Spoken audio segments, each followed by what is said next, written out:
యుక్త వయసులో కసి పట్టుదల ఉండాలి కానీ ఏదైనా సాధ్యమే అనడంలో ఎలాంటి సందేహం లేదు. ఇదే విషయాన్ని ఇన్ఫోసిస్ నారాయణమూర్తి కూడా రుజువు చేశారు. గతంలో జరిగిన ఓ ఆసక్తికర ఘటన గురించి చెప్పుకొచ్చారు ఆయన. ఐఐటి కాన్పూర్ లో ఎంటెక్ చదివిన తర్వాత ఐఐఎంలో రీసెర్చ్ అసోసియేట్ గా చిన్న ఉద్యోగం మొదలు పెట్టారు. అందులో basic interpreter of electronic corporation of India అనే ప్రాజెక్ట్ లో పనిచేస్తూ ఉన్నారు. అది కూడా అసిస్టెంట్ గానే. అయితే అప్పుడే నూనె వ్యాపారంలో బాగా లాభాలతో ఆరితేరి ఆ లాభాలతో సాఫ్ట్వేర్ కంపెనీ పెట్టారు అజం ప్రేమ్జీ. దానికి విప్రో అని పేరు పెట్టి ముందే మారబోతున్న ప్రపంచాన్ని ఊహించేశారు. ఇటు నారాయణమూర్తి కూడా ఫ్యూచర్ మొత్తం సాఫ్ట్వేర్ రంగానిదే అనుకున్నారు. కానీ తనకున్న టాలెంట్ తో సులువుగా విప్రోలో జాబ్ కొట్టేయచ్చు అనుకున్నారు నారాయణమూర్తి. వెంటనే ఓ అప్లికేషన్ పంపించారు. ఆ తర్వాత ఇంటర్వ్యూకి పిలిచారు. కానీ తాము కోరుకున్న స్కిల్స్ కానీ తమకు అవసరమైన స్కిల్స్ కానీ నీలో లేవు అని రిజెక్ట్ చేసేశారు. అది కూడా స్వయంగా ప్రేమ్జీనే రిజెక్ట్ చేశారు. అంతే నారాయణమూర్తికి విపరీతమైన ఈగో పుట్టుకొచ్చింది. తాను పెద్ద యూనివర్సిటీలో బిఈ చేశాను, ఐఐటి నుంచి ఎంటెక్ కూడా చేశాను, సాఫ్ట్వేర్ స్కిల్స్ పై పట్టు సాధించాను, నన్నే రిజెక్ట్ చేస్తాడా, నేనే ఓ కంపెనీ పెట్టేస్తానని ఉద్యోగ ప్రయత్నాలు మానేశారు ఆయన. ముందుగా తాను చేస్తున్న ఐఐఎంలో ఉద్యోగం మానేశారు. తన స్నేహితులతో కలిసి కంపెనీ ఏర్పాటు చేద్దామని చెప్పారు. మొత్తం 6 స్నేహితులు. వారంతా కూడా వారి తల్లిదండ్రులు డబ్బు సాయం చేస్తే తమ వాటా తెచ్చిచ్చారు. కానీ నారాయణమూర్తి దగ్గర రూపాయి కూడా లేదు. పైగా అప్పుడే పెళ్లి కూడా అయింది. ఆ సమయంలో విషయమంతా సుధామూర్తి ముందు చెప్పేసి చేతులు పిసుకుంటూ నిలబడ్డారు ఆయన. ఆమె కూడా మొత్తం అర్థం చేసుకున్నారు. విషయం చెప్పగానే తాను దాచుకున్న మొత్తం 10,000 రూపాయలు చేతిలో పెట్టేశారు. ఇక ఆ డబ్బు తీసుకున్న తర్వాత సంతోషంతో ఆయన వెళ్లి కంపెనీలో తన షేర్ ఇచ్చి మొదలు పెట్టేశారు. సాఫ్ట్రానిక్స్ అనే కంపెనీ స్థాపించారు. అది కాస్త ఫెయిల్ అయింది. కాకపోతే గొప్ప అనుభవాన్ని ఇచ్చింది. ఆ తర్వాత పూణేలోని ప్రఖ్యాత పత్ని కంప్యూటర్ సిస్టమ్స్ హెడ్ గా జాయిన్ అయ్యారు. ఆ అనుభవంతో మళ్లీ తన స్నేహితులతో కలిసి ఇన్ఫోసిస్ మొదలు పెట్టారు నారాయణమూర్తి. అప్పులు చేసి విదేశాలకు వెళ్లి నేలపై పడుకుని ప్రాజెక్టులను బ్రతిమలాడి తెచ్చుకునేవారు నారాయణమూర్తి. అలా ఎంతెంత అన్నట్టుగా ఇప్పుడు దాదాపుగా 6.5 లక్షల కోట్ల విలువైన కంపెనీగా ఇన్ఫోసిస్ గుర్తింపు తెచ్చుకుంది. అయితే తాను సాఫ్ట్వేర్ కంపెనీలో పనిచేస్తానని సుధామూర్తి చెప్పినా కూడా ఈగోతో వద్దన్నారట నారాయణమూర్తి. కానీ ఇప్పుడు దానికి చింతిస్తున్నారు ఆయన. ఆమె గాని ఉంటే కంపెనీ బాగా ముందుకు సాగేది, ఇంకా ఎదిగేది. తనకున్న స్కిల్స్ పేషెన్సీ మాకు లేవు. మా 6 కంటే కూడా సుధానే జీనియస్ అంటారు ఆయన. ఇక ప్రస్తుతం తనకు ఉద్యోగం ఇవ్వని విప్రో కంపెనీ వాల్యూ 2.5 లక్షల కోట్ల కంపెనీగా ఉంది.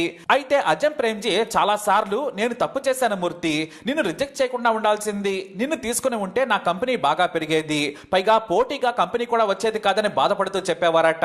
అందుకు నారాయణమూర్తి కూడా మీరు రిజెక్ట్ చేయటం వల్లే నేను నా ఫ్రెండ్స్ ని పోగేసి కొత్త కంపెనీ పెట్టాను, సొంత కంపెనీ పెట్టుకున్నాను, సక్సెస్ కూడా అయ్యానని చెప్పారు. అయితే ఇక్కడ మనం అజం ప్రేమ్జీని ఏమాత్రం తక్కువ చేసి చెప్పడం లేదు.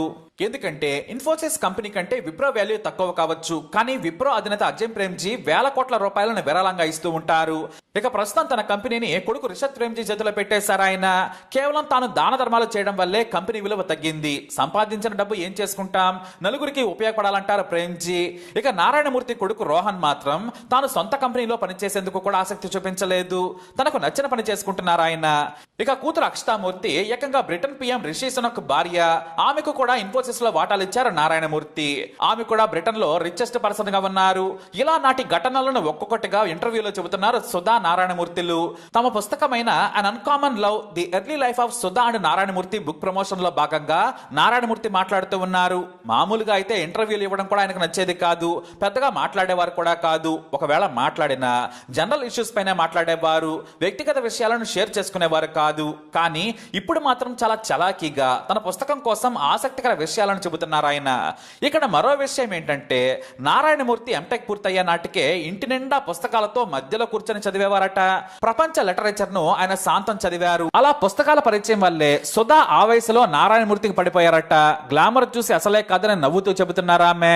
లావుపాటి అద్దాలు పెట్టుకుని బుక్స్ ని తెగ చదివేవారట. తనకు కూడా బుక్స్ ఇష్టం కావడంతో స్నేహితురాల ద్వారా పెరిగిన పరిచయం ప్రేమకు దారితీసిందట. మరి ఇది అన్కామన్ లవ్వే కదా. గతంలో జరిగిన ఓ ఆసక్తికర ఘటన గురించి చెప్పుకొచ్చారు ఆయన. ఐఐటి కాన్పూర్ లో ఎంటెక్ చదివిన తర్వాత ఐఐఎంలో రీసెర్చ్ అసోసియేట్ గా చిన్న ఉద్యోగం మొదలు పెట్టారు. అందులో basic interpreter of electronic corporation of India అనే ప్రాజెక్ట్ లో పనిచేస్తూ ఉన్నారు. అది కూడా అసిస్టెంట్ గానే. అయితే అప్పుడే నూనె వ్యాపారంలో బాగా లాభాలతో ఆరితేరి ఆ లాభాలతో సాఫ్ట్వేర్ కంపెనీ పెట్టారు అజం ప్రేమ్జీ. దానికి విప్రో అని పేరు పెట్టి ముందే మారబోతున్న ప్రపంచాన్ని ఊహించేశారు. ఇటు నారాయణమూర్తి కూడా ఫ్యూచర్ మొత్తం సాఫ్ట్వేర్ రంగానిదే అనుకున్నారు. కానీ తనకున్న టాలెంట్ తో సులువుగా విప్రోలో జాబ్ కొట్టేయచ్చు అనుకున్నారు నారాయణమూర్తి. వెంటనే ఓ అప్లికేషన్ పంపించారు. ఆ తర్వాత ఇంటర్వ్యూకి పిలిచారు. కానీ తాము కోరుకున్న స్కిల్స్ కానీ తమకు అవసరమైన స్కిల్స్ కానీ నీలో లేవు అని రిజెక్ట్ చేసేశారు. అది కూడా స్వయంగా ప్రేమ్జీనే రిజెక్ట్ చేశారు. అంతే నారాయణమూర్తికి విపరీతమైన ఈగో పుట్టుకొచ్చింది. తాను పెద్ద యూనివర్సిటీలో బిఏ చేశాను, ఐఐటి నుంచి ఎంటెక్ కూడా చేశాను, సాఫ్ట్వేర్ స్కిల్స్ పై పట్టు సాధించాను, నన్నే రిజెక్ట్ చేస్తాడా, నేనే ఓ కంపెనీ పెట్టేస్తానని ఉద్యోగ ప్రయత్నాలు మానేశారు ఆయన. ముందుగా తాను చేస్తున్న ఐఐఎం లో ఉద్యోగం మానేశారు. తన స్నేహితులతో కలిసి కంపెనీ ఏర్పాటు చేద్దామని చెప్పారు. మొత్తం 6 స్నేహితులు. వారంతా కూడా వారి తల్లిదండ్రులు డబ్బు సాయం చేస్తే తమ వాటా తెచ్చిచ్చారు. కానీ నారాయణమూర్తి దగ్గర రూపాయి కూడా లేదు. పైగా అప్పుడే పెళ్లి కూడా అయింది. ఆ సమయంలో విషయమంతా సుధామూర్తి ముందు చెప్పేసి చేతులు పిసుకుంటూ నిలబడ్డారు ఆయన. ఆమె కూడా మొత్తం అర్థం చేసుకున్నారు. విషయం చెప్పగానే తాను దాచుకున్న మొత్తం 10,000 రూపాయలు చేతిలో పెట్టేశారు. ఇక ఆ డబ్బు తీసుకున్న తర్వాత సంతోషంతో ఆయన వెళ్లి కంపెనీలో తన షేర్ ఇచ్చి మొదలు పెట్టేశారు. సాఫ్ట్రానిక్స్ అనే కంపెనీ స్థాపించారు. అది కాస్త ఫెయిల్ అయింది.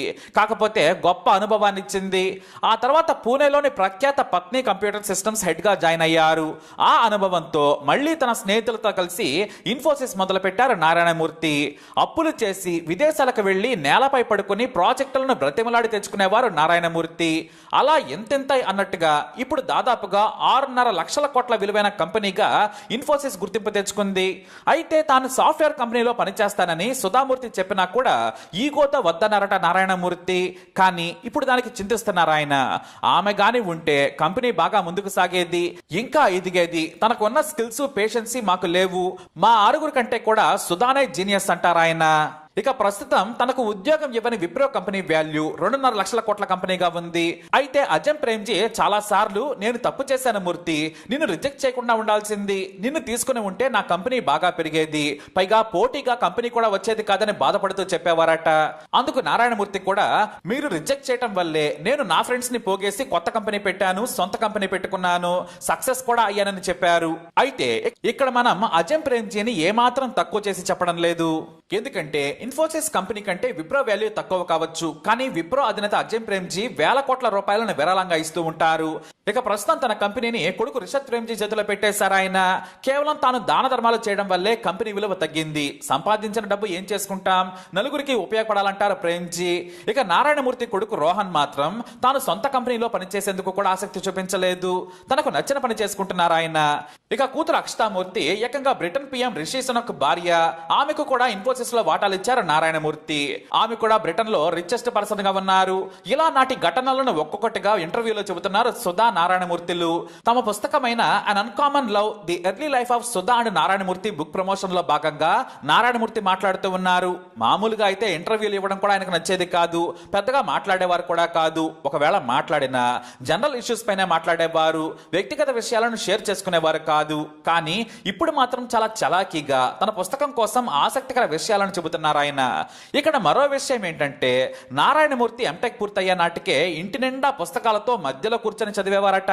ప్రపంచ లిటరేచర్ ను ఆయన శాంతం చదివారు. అలా పుస్తకాల పరిచయం వల్లే సుధా ఆ వయసులో నారాయణమూర్తికి పడిపోయారట. గ్లామర్ చూసి అసలే కాదని నవ్వుతూ చెబుతున్నారు ఆమె. లావుపాటి అద్దాలు పెట్టుకుని బుక్స్ ని తెగ చదివేవారట.